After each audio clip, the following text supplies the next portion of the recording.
सत श्री अकाल जी सारिਆਂ ਨੂੰ। मैं राजविंदर सिंह इलैक्ट्रीशियन इंस्ट्रक्टर बाबा फरीद ITI भुच्चो कलां। अज का अपना टॉपिक है बिजली के काम करने लई वरते जाते हैंड टूल ਅਤੇ ਉਹਨਾਂ ਦੇ साइज़ बारे दसांगे आपां। ਉਹਨਾਂ ਦੀ ਵਰਤੋਂ ਅਤੇ ਸਾਂਭ ਸੰਭਾਲ ਆ ਜਿਹੜੀ ਉਹ ਕਿਵੇਂ ਕੀਤੀ ਜਾਂਦੀ ਹੈ। ट्रेड के सारे ही टूलों के बारे आपां जानकारी देवांगे। सब तो पहला अपना मेन टूल आ जिहड़ा इलैक्ट्रीशियन दे विच ज़्यादा वरत्या जांदा, हरेक इलैक्ट्रीशियन काम दौरान उसकी वरतों करता, वो है जी कंबीनेशन प्लायर। जो आप देख रहे हैं ये कंबीनेशन प्लायर है। ये जिहड़ा प्लायर आ ये स्टील का बनया होया हुंदा है। इस दे जिहड़े अगे तो इसका मूँह हुंदा उसनूं इसका जिहड़ा अगे तो मूँह हुंदा वो थोड़ा जा टेपर किया होया हुंदा है।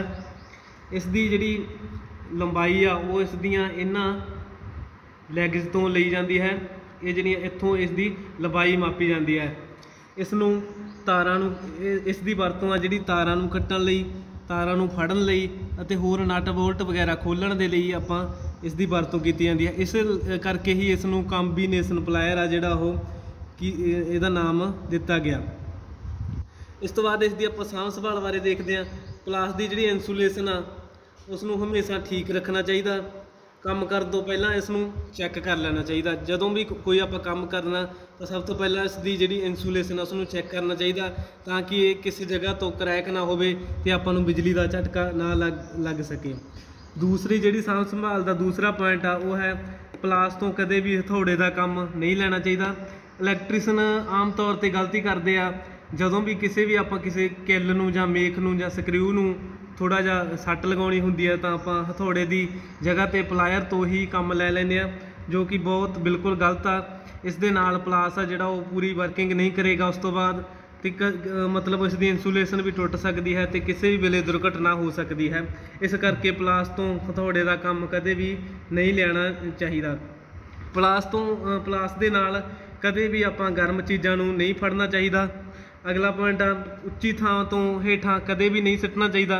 प्लास आ जिहड़ा आपां कई बार उच्ची जगह तो सिੱਟ दिंदे आ, उस दे नाल भी उस दे विच खराबी आ सकती है। इस तो बाद इसनूं जंगाल तो बचा के रखना चाहिए है अते इसनूं समय समय सिर ते तेल वगैरह भी लगाउणा चाहिए है। अते कंबीनेशन प्लायर की सहायता दे नाल स्टील दीयां तारां नूं कदे भी नहीं कट्टना चाहिए। ये सी अपना कंबीनेशन प्लायर। इस तो बाद आप देखेंगे नोज प्लायर। नोज प्लायर के बारे देखेंगे। ये जो नोज प्लायर आ इसकी जी ये हुंदा तो बिल्कुल कंबीनेशन प्लायर की तरह ही है, पर इसकी जो नोज है वो अगे नूं लंबी हुंदी है, इसलिए इसनूं लॉन्ग नोज प्लायर कहा जाता है।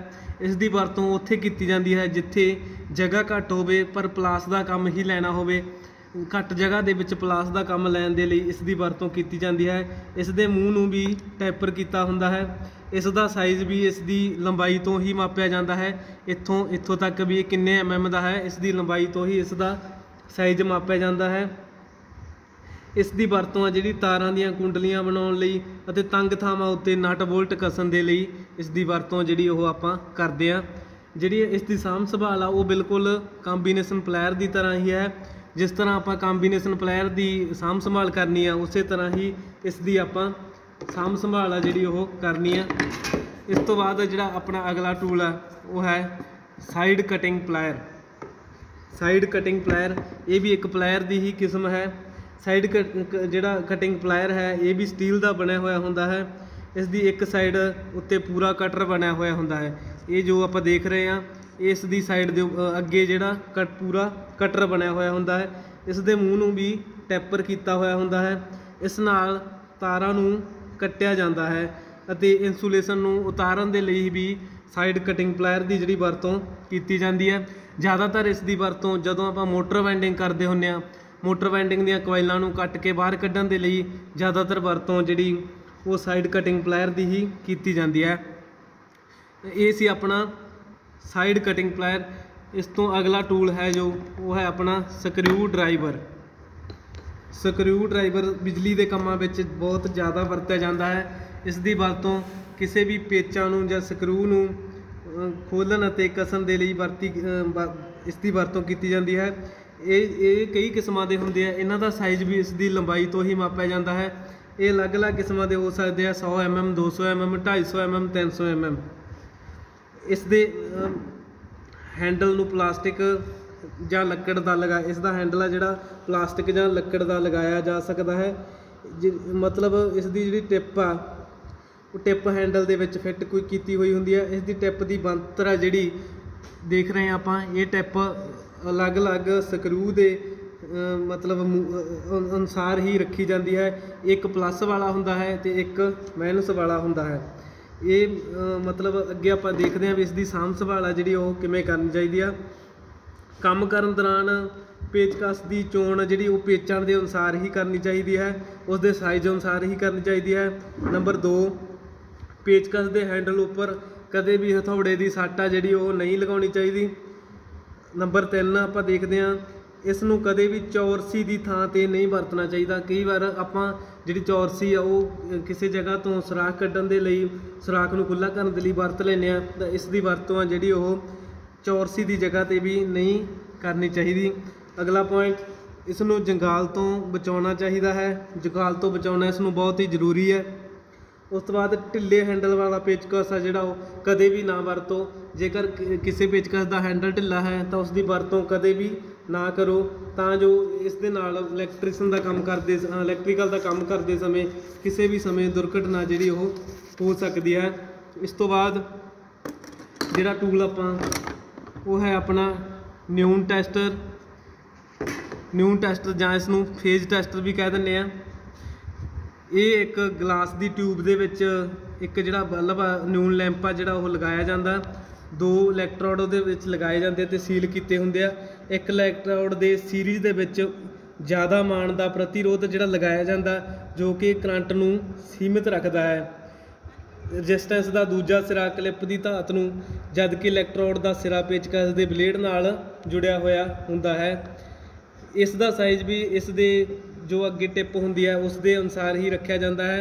इस दी वरतों फेज नूं टेस्ट करन दे लई, गर्म तार नूं टेस्ट करन दे लई जां स्विचां दे कवर खोलण लई, टर्मिनलां ते होर छोटे छोटे पेचां नूं इस दी खोलण तां कसन दे लई इस दी वरतों कीती जांदी है।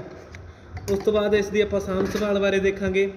फेज नूं चैक करन समय ਉਂਗਲ नाल कदे भी उपरले क्रैक दी मतलब जेकर आप जो इस दे नाल फेज टेस्ट करते हैं तो इस दी ਉਂਗਲ दे नाल उपरले क्लिप की धात नूं संपर्क बनाओ।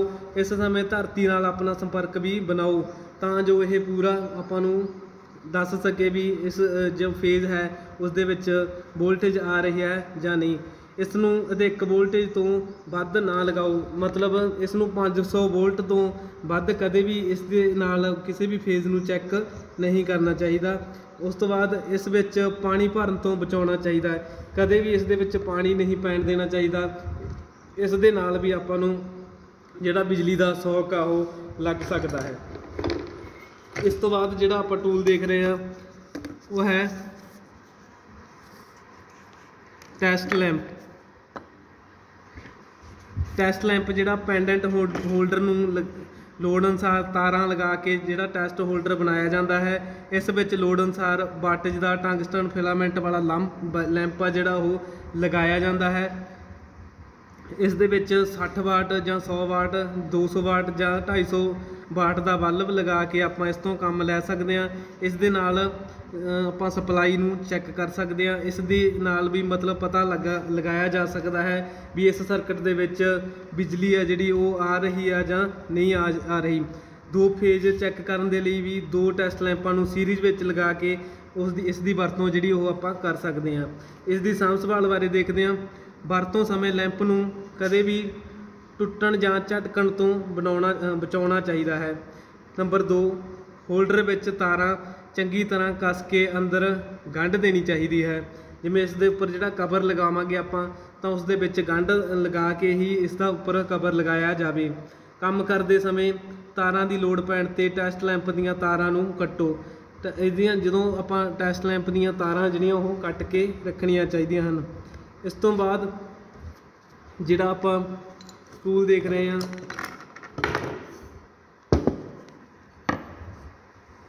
वो है हथौड़े।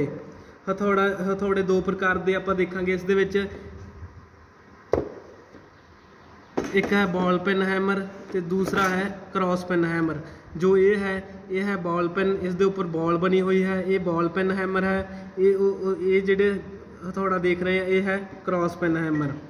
जिहड़ा बॉल पेन हैमर है ਇਹਦੀ ਵਰਤੋਂ ਆ ਜਿਹੜੀ ਉਹ ਇਲੈਕਟ੍ਰੀਸ਼ਨ ਦੇ ਕੰਮਾਂ ਦੇ ਵਿੱਚ ਜ਼ਿਆਦਾ ਕੀਤੀ ਜਾਂਦੀ ਹੈ। ਇਹਨਾਂ ਹਥੌੜਿਆਂ ਦਾ ਜਿਹੜਾ ਸਿਰ ਆ ਉਹ ਗੋਲ ਗੇਂਦ ਵਰਗਾ ਹੁੰਦਾ ਹੈ, ਇਸ ਲਈ ਇਹਨਾਂ ਨੂੰ ਬਾਲ ਪੈਨ ਹਥੌੜੇ ਕਿਹਾ ਜਾਂਦਾ ਹੈ। ਇਸ ਦੇ ਨਾਲ ਗਿੱਟੀਆਂ ਕੱਢਣੀਆਂ, ਝਿਰੀਆਂ ਕੱਢਣ ਅਤੇ ਹੋਰ ਕਈ ਪ੍ਰਕਾਰ ਦੇ ਕੰਮ ਆ ਜਿਹੜੇ ਉਹ ਬਾਲ ਪੈਨ ਹੈਮਰ ਤੋਂ ਲਏ ਜਾਂਦੇ ਆ। ਜਿਹੜਾ ਕ੍ਰੋਸ ਪੈਨ ਹੈਮਰ ਆ ਇਸ ਨੂੰ ਬੈਟਨ ਉੱਪਰ ਕਲਿੱਪਾਂ ਲਗਾਉਣ ਲਈ, ਖਾਸ ਕਰਕੇ ਰਿਫਟਿੰਗ ਕਰਨ ਲਈ ਇਸ ਦੀ ਵਰਤੋਂ ਆ ਜਿਹੜੀ ਉਹ ਕ੍ਰੋਸ ਪੈਨ ਹੈਮਰ ਦੀ ਜ਼ਿਆਦਾਤਰ ਵਰਤੋਂ ਕੀਤੀ ਜਾਂਦੀ ਆ। ਹਥੌੜੇ ਨੂੰ ਲੋਹੇ ਦਾ ਬਣਾਇਆ ਜਾਂਦਾ ਹੈ। ਇਸ ਦਾ ਸਾਈਜ਼ ਆ ਜਿਹੜਾ ਇਹਨਾਂ ਦੇ ਭਾਰ ਤੋਂ ਲਿਆ ਜਾਂਦਾ ਵੀ ਇਸ ਦੇ ਭਾਰ ਦੇ ਅਕੋਰਡਿੰਗ ਇਸ ਦਾ ਸਾਈਜ਼ ਆ ਜਿਹੜਾ ਉਹ ਮਾਪਿਆ ਜਾਂਦਾ ਹੈ। ਬਾਈਂਡਿੰਗ ਕਰਦੇ ਸਮੇਂ ਵੀ ਵਿਸ਼ੇਸ਼ ਪ੍ਰਕਾਰ ਦੇ ਪਲਾਸਟਿਕ ਦੇ ਹਥੌੜੇ ਜਾਂ ਲੱਕੜ ਦੇ ਹਥੌੜੇ ਆ ਜਿਹੜੇ ਉਹ ਵਰਤੇ ਜਾਂਦੇ ਆ। ਇਸ ਤੋਂ ਬਾਅਦ ਆਪਾਂ ਦੇਖਦੇ ਹਾਂ ਜਿਹੜਾ ਅਗਲਾ ਟੂਲ ਆਪਾਂ ਦੇਖ ਰਹੇ ਹਾਂ ਇਹ ਹੈ ਛੈਣੀ। ਛੈਣੀ ਵੀ ਇੱਕ ਆਕਾਰ ਦਾ, ਗੋਲ ਆਕਾਰ ਦਾ, ਅਸ਼ਟਭੁਜ ਦੀ ਆਕਾਰ ਦੀ ਬਣੀ ਹੋਈ ਹੁੰਦੀ ਆ। ਇਸ ਦਾ ਜਿਹੜਾ ਮਟੀਰੀਅਲ ਹੁੰਦਾ ਇਹ ਕਾਰਬਨ ਸਟੀਲ ਦੀ ਬਣੀ ਹੋਈ ਹੁੰਦੀ ਆ। ਪੇਪਰ ਦੇ ਵਿੱਚ ਕਈ ਵਾਰ ਪੁੱਛ ਲਿਆ ਜਾਂਦਾ ਵੀ ਇਸ ਦਾ ਜੋ ਮਟੀਰੀਅਲ ਆ ਉਹ ਕੀ ਹੁੰਦਾ, ਉਹ ਹੈ ਹਾਈ ਕਾਰਬਨ ਸਟੀਲ ਦੀ ਇਹ ਬਣੀ ਹੁੰਦੀ ਆ। ਇਸ ਦੀ ਟਿਪ ਨੂੰ ਟੈਪਰ ਕੀਤਾ ਹੋਇਆ ਹੁੰਦਾ। ਇਸ ਦਾ ਜਿਹੜਾ ਕਟਿੰਗ ਕੋਣ ਹੈ ਉਹ 30 ਡਿਗਰੀ ਤੋਂ 45 ਡਿਗਰੀ ਦਾ ਹੋ ਸਕਦਾ। ਜਿਹੜਾ ਇਹ ਕਟਿੰਗ ਕੋਣ ਆ ਇਹ ਪੇਪਰ ਦੇ ਵਿੱਚ ਕਈ ਵਾਰ ਪੁੱਛਿਆ ਜਾ ਚੁੱਕਿਆ। ਇਹ 30 ਡਿਗਰੀ ਤੋਂ 45 ਡਿਗਰੀ ਦੇ ਕੋਣ ਦੇ ਵਿੱਚ ਇਸ ਦਾ ਜਿਹੜਾ ਇਹ ਰੱਖਿਆ ਜਾਂਦਾ ਗਾ। ਇਸ ਦੀ ਜਿਹੜੀ ਮਿਣਤੀ ਆ ਉਹ ਵੀ ਇਸ ਦੇ ਮੂੰਹ ਤੋਂ ਜਾਂ ਟਿਪ ਤੋਂ ਲਈ ਜਾਂਦੀ ਹੈ। ਇਸ ਦਾ ਸਾਈਜ਼ ਜਿਹੜਾ ਇਸ ਦੇ ਮੂੰਹ ਜਾਂ ਟਿਪ ਤੋਂ ਲਿਆ ਜਾਂਦਾ ਹੈ। ਅਗਲਾ ਟੂਲ ਹੈ ਜਿਹੜਾ ਉਹ ਹੈ ਆਪਣਾ ਪੋਕਰ। ਇਸ ਦਾ ਨਾਮ ਹੈ ਪੋਕਰ। ਇਹ ਵੀ ਇਲੈਕਟ੍ਰੀਸ਼ਨ ਦੇ ਕੰਮਾਂ ਦੇ ਵਿੱਚ ਬਹੁਤ ਜ਼ਿਆਦਾ ਵਰਤਿਆ ਜਾਂਦਾ। ਇਸ ਨੂੰ ਆਪਾਂ ਸੂਆ ਵੀ ਕਹਿ ਸਕਦੇ ਹਾਂ।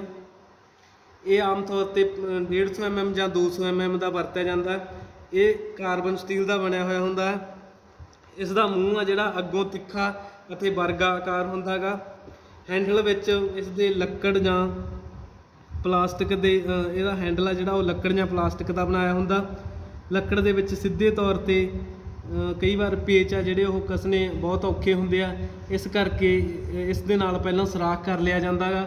ਸੁਰਾਖ ਕਰਨ ਤੋਂ ਬਾਅਦ ਉਸ ਵਿੱਚ ਪੇਚ ਕੱਸਣ ਦੇ ਲਈ ਇਸ ਦੀ ਵਰਤੋਂ ਕੀਤੀ ਜਾਂਦੀ ਹੈ। ਇਹ ਅੱਗੇ ਤੋਂ ਥੋੜ੍ਹਾ ਜਿਹਾ ਤਿੱਖਾ ਹੁੰਦਾ, ਇਸ ਨੂੰ ਸੇਕ ਕਰਨ ਦੇ ਲਈ ਵਰਤਿਆ ਜਾਂਦਾ ਹੈ। ਸੋ ਇਹ ਸੀ ਆਪਣੇ ਇਲੈਕਟ੍ਰੀਸ਼ਨ ਟ੍ਰੇਡ ਦੇ ਟੂਲ। Thank you.